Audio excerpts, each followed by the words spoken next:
Flight जो है काफी कंजेस्टेड थी, हम 3 लोग बैठे हुए थे, तीनों जो है एक दूसरे के शोल्डर टू शोल्डर मिल रहे थे। सबसे अच्छी गुड न्यूज़ ये थी कि मेरे साथ तकरीबन अराउंड जो है 10 to 15% तो होंगे, सबको जो है उन्होंने वीज़ा दिया, ऐसा नहीं किसी को भी डिपोर्ट किया।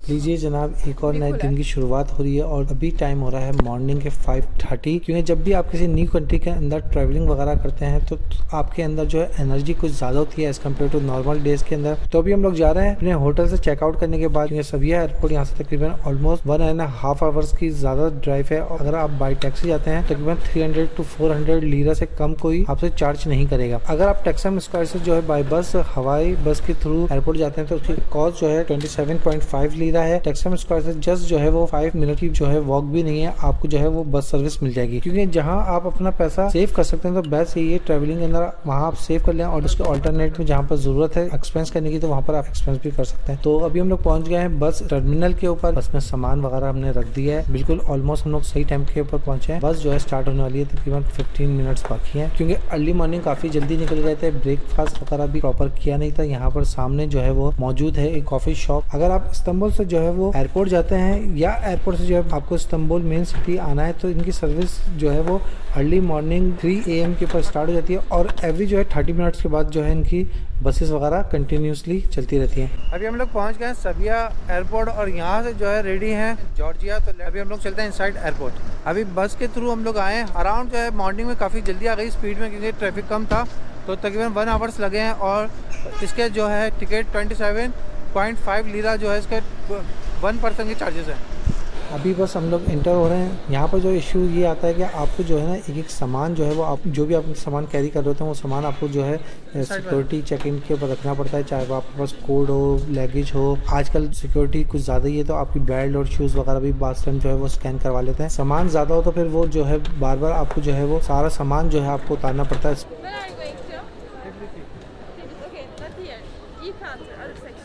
अभी हम लोग मौजूद हैं चेक इन काउंटर के ऊपर और जो है लाइन काफ़ी लंबी है बट हो जाएगा। क्योंकि जिनके पास जो है वो GCC का रेजिडेंस कार्ड है उनके लिए वीज़ा ऑन अराइवल है। क्योंकि हमारे पास वीज़ा नहीं होता जॉर्जिया का तो वो पहले कंफर्म करते हैं अपनी अथॉरिटी से कि इनको जो है बोर्डिंग पास बनाना कि देना है या नहीं देना है। तो थोड़ा सा जो है इसके अंदर भी टाइम लग जाता है कम्युनिकेशन में, वो कंफर्म करते हैं फिर उसके बाद जो है वो बोर्डिंग पास बनता है। बोर्डिंग पास बन गया है और ये है हमारा सामान जो है वो चेक इन हो रहा है। चेक इन वगैरह से पहुंचने के बाद अभी हम लोग आ गए हैं इनसाइड एयरपोर्ट। यहाँ तक पहुंचने तक जो है वो हालत बहुत टाइट हो गई क्योंकि बहुत ज़्यादा रश था और फिर बच्चों के साथ स्पेशली सामान बहुत ज़्यादा है ना। सिक्योरिटी के अंदर आपको सारे बैग डालने पड़ते हैं। आजकल तो सिक्योरिटी इतनी ज़्यादा है कि आपको शूज़ भी उतरवाते हैं, तो फिर बेल्ट भी है, तो फिर जैकेटें भी हैं, तो मतलब एक से एक छोटी से छोटी चीज़ जो है कैप है, सब चीज़ें आपको रखनी पड़ती हैं सेपरेट। अभी हम लोग पहुँचे वॉशरूम, यहाँ पर ज़रा फ्रेश वगैरह हो जाते हैं फिर कंटिन्यू करते हैं वीडियो। एक्सिस एयरलाइन की अगर रिव्यू करें तो उसकी जो है कोई भी चीज़ फ्री नहीं है, आपको सब चीज़ें परचेज करनी पड़ती हैं और स्पेशली वो जो उनके रेट हैं वो यूरो में होते हैं तो वो काफ़ी कॉस्टली होते हैं। तो बेस्ट यही है कि अगर जब आप आएँ तो कुछ ना कुछ एयरपोर्ट से ले रहे हैं। एयरपोर्ट पे भी ज़्यादा होते हैं मगर एज़ कम्पेयर टू ऑन मतलब इन फ्लाइट आप लेंगे वो तो बहुत ज़्यादा कॉस्टली है। तो अभी हम लोगों ने कुछ पानी की बोतलें ली हैं और कुछ स्नैक्स वगैरह लेंगे। 5 बजे उठने के बाद जो है सामान वगैरह गैदर किया, फिर वहाँ से होटल से लीव करा और बस में बैठने के बाद तकरीबन 9 साढ़े 9 बजे हम एयरपोर्ट पहुँचे। तो ऑल टुगेदर हम लोग जो है जब से बिज़ी शेड्यूल चल रहा था कुछ भी एक्टिविटी नहीं कर सके, ना कुछ खाया ना कुछ पिया। तो अभी यहाँ पर पहुँचने के बाद थोड़ा सा रिलैक्स मिला है। 11 बज गए हैं, 1 आवर्स तकरीबन फ़्लाइट में बाकी है। तो अभी हम लोगों ने ऑर्डर दे दिया पिज़्ज़ा, कोफ्ते वगैरह इनके ट्रेडिशनल होते हैं। तो अभी हम लोग वेट कर रहे हैं अपने ऑर्डर का। तकरीबन 30 मिनट बाकी हैं फ़्लाइट में। यार ये फैमिली के साथ जो है ना प्रॉब्लम यही है कि वो एक बच्चे को भूख लग रही है फिर सेकंड को लग रही है। फैक्ट है कि तो खैर जाते हमें भी भूख लगती है, ऐसा नहीं। अब बड़े जो होते हैं वो मैनेज कर लेते हैं, छोटे बच्चों के साथ जो है वो मैनेज नहीं कर पाते। अब सुबह 5 बजे से उठे हुए हैं, टाइम कम होता है फिर वो एनीवे मैं पहुंच गया हूँ, ले रहा हूँ, वेट हो रहा है अभी। ईजी नहीं होता फैमिली के साथ ट्रैवलिंग करना। उप्स, कॉफ़ी भी गई। अभी हमारी मील रेडी हो गई, हम लोग चलते हैं गेट के ऊपर क्योंकि तकरीबन जो है 25 मिनट्स बाकी हैं।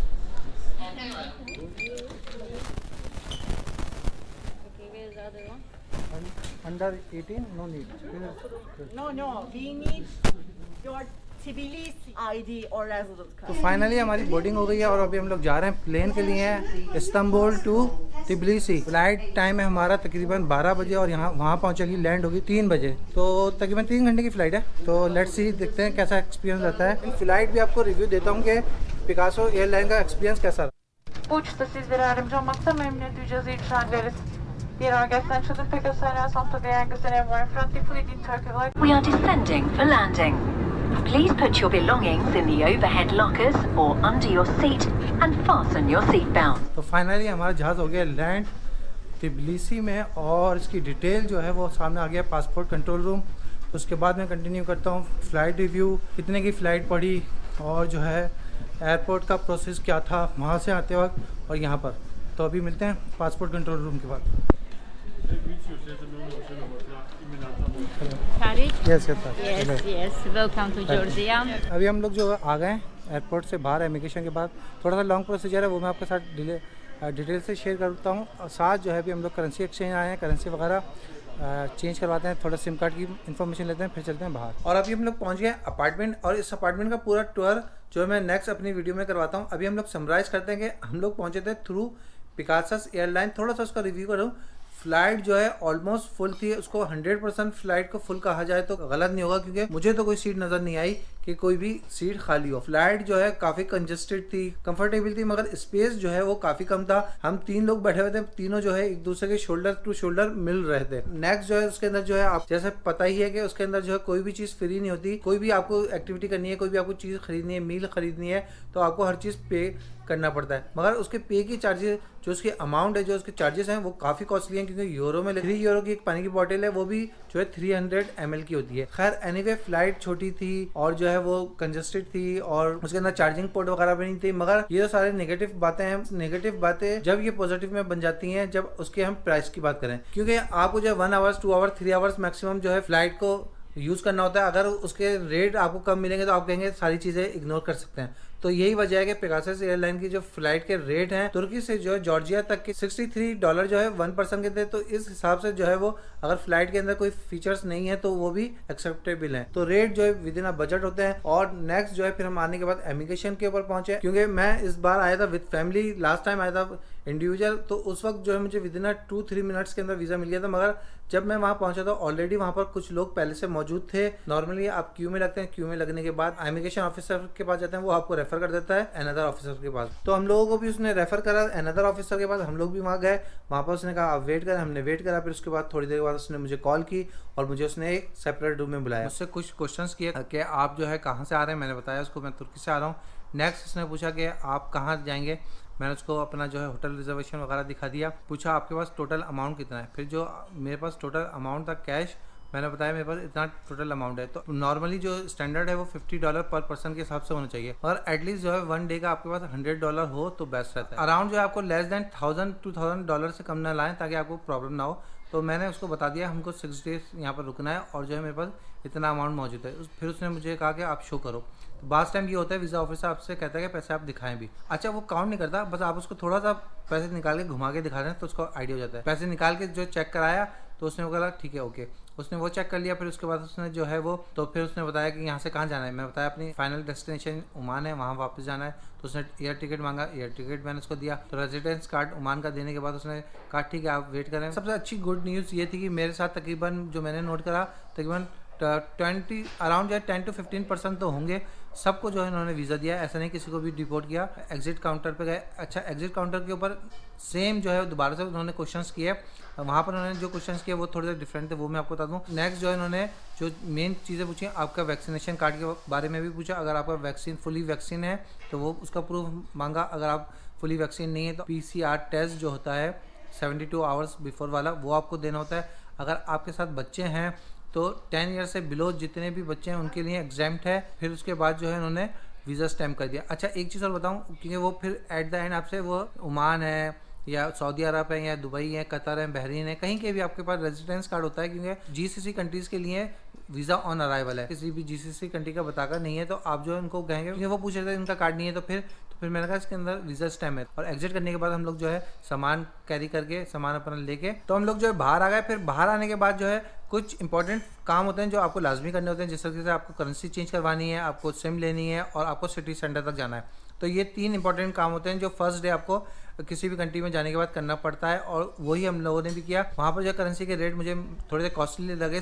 $1 के जो है 3 जेल मुझे मिले। तो इस तरीके से $100 मैंने चेंज करवाया। कुछ ना कुछ अपार्टमेंट की मुझे पे करना था। पिछले 3 साल पहले जब मैंने सिम के जो रेट थे 3 कंपनियों के लगे हुए थे, ये लगे थे मेगा नेट और एक फ्री सिम के नाम से और एक था बीलैन। ये जो दूसरी 2 कंपनी 30 to 40 जेल जो है 4 to 5 GB के थे, जो काफी एक्सपेंसिव थे एज कम्पेयर टू बीलैन के, क्योंकि बीलैन का लास्ट टाइम जब मैं आया था तो 20 जेल का मैंने लिया था 2 GB का पैकेज, वही पैकेज मिला है 7 जेल का मुझे पैकेज मिला है 2 GB का। 2 GB इनफ है 6 दिन के लिए, क्योंकि होटल में आपके पास वाईफाई होता है। काफी जो रेट डाउन हुए हैं इंटरनेट के यहाँ पर, क्योंकि 2 इंपॉर्टेंट काम आपके हो गए। उसका नेक्स्ट इंपॉर्टेंट काम है आपको सिटी सेंटर तक जाना। अगर आप इंडिविजुअल हैं, सबसे बेस्ट जो है आप जैसे ही आप अराइवल से बाहर आएंगे तो आपके जो है राइट साइड के ऊपर आप देखेंगे बस नंबर 37 जो है आपको सिटी सेंटर फ्रीडम स्क्वायर, सबसे मेन फेमस स्क्वायर यही है जो यहाँ पर ज्यादातर होटल और हॉस्टल वगैरह मौजूद हैं 50 सेंट के अंदर, मतलब हाफ ऑफ जेल के अंदर। अगर आपके साथ फैमिली है या आपके पास सामान वगैरह ज़्यादा है और फर्स्ट डे आप थक जाते हैं तो आपके पास ऑप्शन होता है टैक्सी का भी।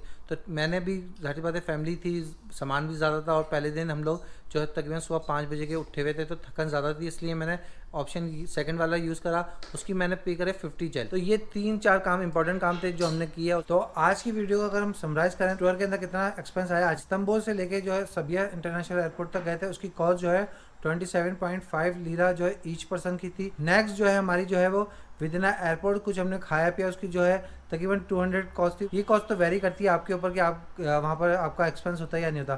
खैर इसलिए मैंने बता दिया अगर आप विद फैमिली हैं तो आपकी शायद इतनी कॉस्ट आ जाए या इससे कम आ जाए, या आप इंडिविजुअल हैं तो मे बी आपकी ये भी कॉस्ट ना आए। नेक्स्ट जो है फिर उसके बाद मेजर जो कॉस्ट थी वो हमारी फ्लाइट की कॉस्ट थी $63 जो है 1 पर्सन की थी, जो तुर्की टू जॉर्जिया थी। नेक्स्ट जो है हमने कुछ करेंसी वगैरह चेंज करवाई। फिर उसके बाद जो है हमने सिम कार्ड ली, सिम कार्ड की कॉस्ट जो है वो 7 जेल थी। जॉर्जिया के अंदर जो है लारी बोलते हैं ये अपनी करेंसी को, और जो जेल भी बोलते हैं, तो ईजी है हमारे लिए जेल बोलना। एयरपोर्ट से जो है अपने अपार्टमेंट तक पहुंचे, उसकी कॉस्ट आई थी 50 जेल। तो ऑल टुगेदर हमारी ये आज के दिन का एक्सपेंस हुआ था। तो इसके साथ ही इस वीडियो को यहीं पर क्लोज करते हैं। मिलते हैं अनदर वीडियो में अनदर लोकेशन में फ्रॉम जॉर्जिया।